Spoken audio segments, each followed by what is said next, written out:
भावनात्मक रूप से कमजोर आदमी का लोग हमेशा फायदा उठाते रहते हैं। हम सबने देखा होगा अपने आसपास जो भी इंसान नरम दिल का होता है, यानी कि भावनात्मक रूप से करुणावान होता है, वो अपनी करुणावश दूसरों की सहायता तो कर देता है, लेकिन बदले में उसे हमेशा धोखा ही मिलता है। तो क्या एक इंसान को भावनात्मक नहीं होना चाहिए? क्या उसे दूसरों पर भरोसा नहीं करना चाहिए? दूसरों की सहायता नहीं करनी चाहिए? क्या करुणावान और संवेदनशील होना कोई गुनाह है, कोई गलती है? पाया तो ये जाता है कि संवेदनशील आदमी दिल का अच्छा होता है, दूसरों की सहायता करता है, दूसरों का ख्याल रखता है, दूसरों से प्रेम करता है। प्रेम भी तो एक संवेदना ही है, वो भी तो भावना का ही रूप है। तो क्या प्रेम करना भी गलत हो जाता है? और ये तो आप सबको पता होगा कि प्रेम तो आध्यात्मिक साधना का एक बहुत महत्वपूर्ण कदम है। तो किस प्रकार एक इंसान समाज में संवेदनशील, करुणावान और दयालु यानी कि एक अच्छा आदमी बनकर रह सकता है, ताकि लोग उसका फायदा भी ना उठा पाए और वो अपने मन की अच्छा ही, अपने मन की कोमलता, करुणा सब कुछ बरकरार भी रख सके। आज की कहानी के माध्यम से आपको कुछ ऐसे तरीके पता चलेंगे जिससे आप धोखा खाने से खुद को बचा सकते हैं। एक बार एक युवा लड़का जंगल के पेड़ों पर मुक्के मार रहा था। वह बड़े जोर जोर से मुक्का मार रहा था। वो अपने मन का गुस्सा निकालने की कोशिश कर रहा था। शायद उसको किसी ने धोखा दिया था या उसके साथ कुछ बहुत बुरा हुआ था जिससे वो बहुत परेशान था। उसे कहीं भी शांति नहीं मिल रही थी। वो लगातार उस पेड़ पर मुक्के मार रहा था जिससे उसकी उंगलियां लहूलुहान हो चुकी थी। उसी जंगल में एक शीतल पानी का झरना था।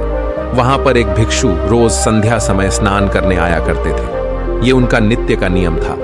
आज जब वो भिक्षु इस रास्ते से स्नान करने के लिए उस जंगल में आया तो उसने उस लड़के की हालत देखी। वो जोर जोर से चीख रहा था, रो रहा था और लगातार मुक्के मारे जा रहा था। उस लड़के के आसपास भी कोई मौजूद नहीं था।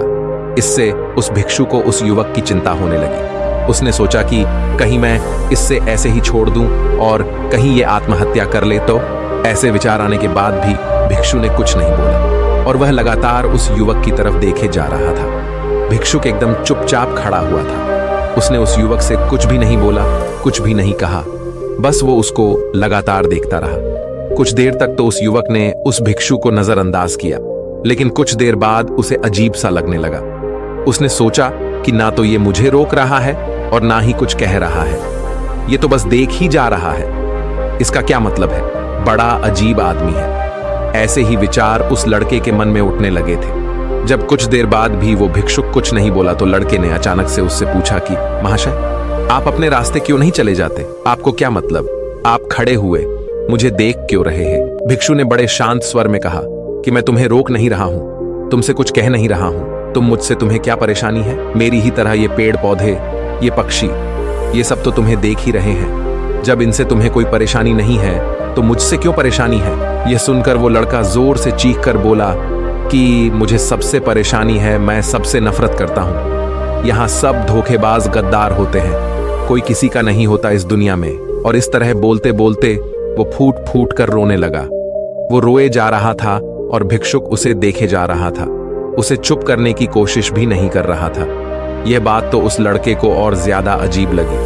अब रोना छोड़कर उस लड़के ने सीधे खड़े होकर उस भिक्षु से कहा, बड़े अजीब आदमी हो आप। आपके सामने कोई इंसान रो रहा है, दुखी है, परेशान है और आप उसे चुप भी नहीं कर सकते हैं। आपके मन में बिल्कुल भी संवेदना नहीं है।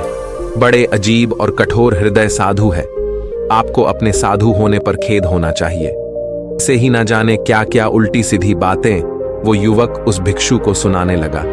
बाद जब युवक की सारी भड़ास निकल चुकी थी तब भिक्षु ने बड़े ही शांत स्वर में कहा कि आज मैं तुम्हें कंधा दे सकता हूं, तुम्हारे आंसू पोंछ सकता हूं, लेकिन इससे तुम्हारी समस्या का समाधान नहीं होगा। कुछ देर के लिए तुम्हारा मन बहल जाएगा, बस उसके बाद वही जिंदगी, वही लोग जो तुम्हें आज कंधा देने के लिए भी तुम्हारे पास नहीं है। फिर से तुम उसी जिंदगी में लौट जाओगे। कोई तुम्हें धोखा देगा, कोई तुम्हारा फायदा उठाएगा और तुम अपने मन को ऐसे ही तकलीफ पहुंचाते रहोगे। तो आंसू पोंछने की बजाय तुम्हें मुझसे कुछ ज्ञान की बातें लेनी चाहिए, जिससे तुम्हें जीवन में कोई भी धोखा ना दे सके, तुम्हारी अच्छाई का कोई भी फायदा ना उठा सके। याद रखना, आंसू पोंछने वाले तो तुम्हें बहुत मिल जाएंगे, लेकिन ज्ञान और सही समझ देने वाला कभी कभी कोई इंसान मिलता है।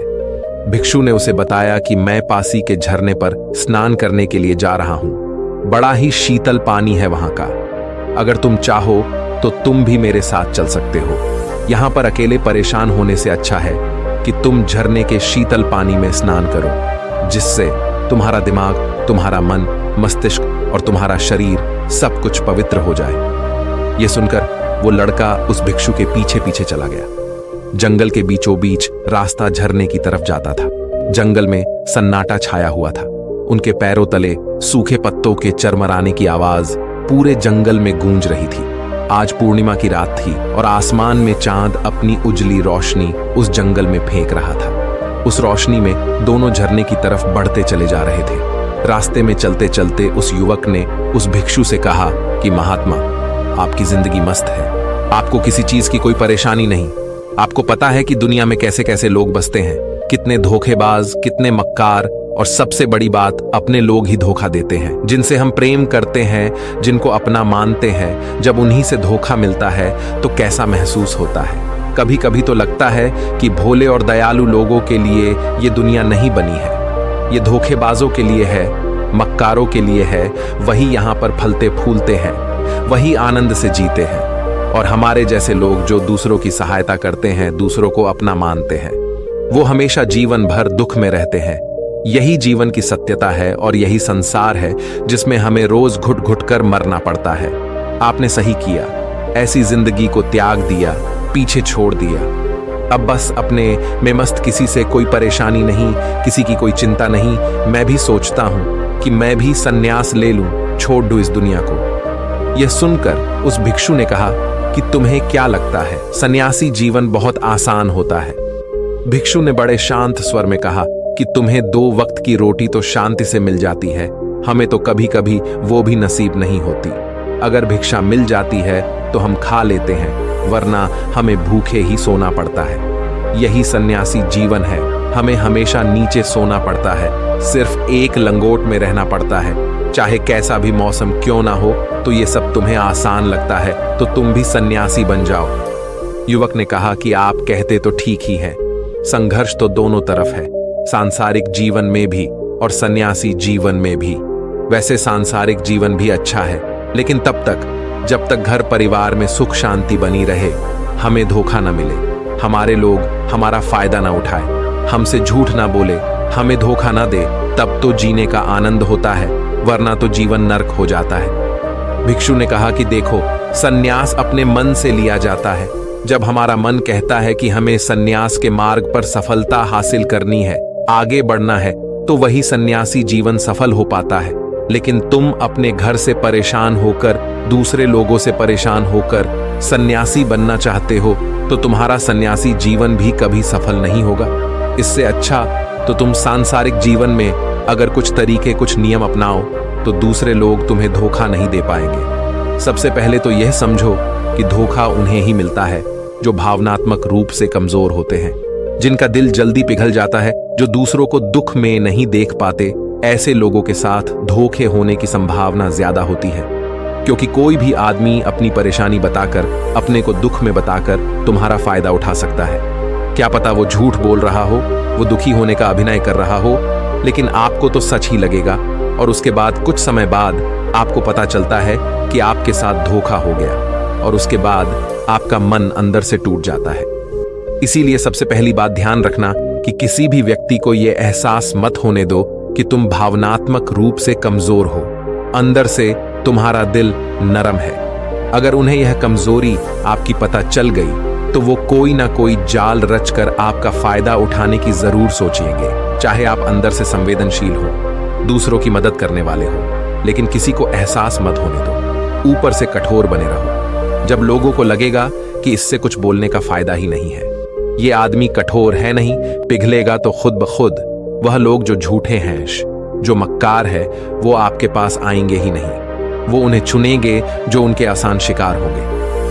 दूसरी बात समझने की यह होती है कि हम बहुत जल्दी दूसरों पर विश्वास कर लेते हैं और हमारी जल्दी विश्वास करने की आदत ही हमें हानि पहुंचाती है।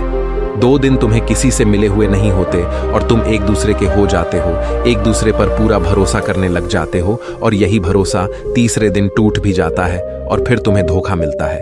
फिर तुम परेशान होते हो। इसीलिए समय दो। किसी भी चीज को, किसी भी रिश्ते को आगे बढ़ाने के लिए समय की जरूरत होती है। समय के साथ तुम्हें सामने वाले इंसान की अच्छाई और बुराई पता चलने लगती है। तब तुम्हें पूर्ण रूप में पता चलता है कि इंसान वास्तव में कैसा है, अच्छा है या बुरा है, और वह कुछ समय देने के बाद ही होता है। इसीलिए जल्दी किसी पर विश्वास मत करो। अगली पहचान या अगला नियम या अगला तरीका समझने के लिए तुम्हें ऐसे लोगों को समझना होगा जो दूसरों की चापलूसी करते रहते हैं। कुछ लोगों की आदत होती है चापलूसी करने की। आपके सामने आपकी बड़ाई करेंगे, आपके बारे में अच्छा अच्छा बोलेंगे और आपको लगेगा कि ये इंसान कितने अच्छे हैं, मेरे से कितना प्यार करते हैं, लेकिन वास्तव में उनकी वो चापलूसी एक जाल होती है ताकि वो आपका दिल जीत सके। और उनको चापलूसी करने का मौका तभी मिलता है जब आप दिखावा करते हैं। अगर आप उनकी चापलूसी से प्रभावित ही नहीं होगे तो कुछ समय बाद वो चापलूसी करना बंद कर देंगे।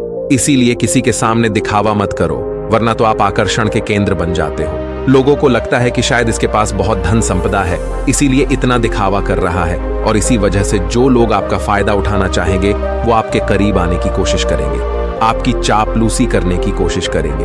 अगला नियम बताते हुए भिक्षुक वृक्षों के झरने की तरफ इशारा किया। वो झरने के पास पहुंच चुके थे। युवक को भी एहसास हो गया था क्योंकि वहां पर ठंडी ठंडी हवा चल रही थी।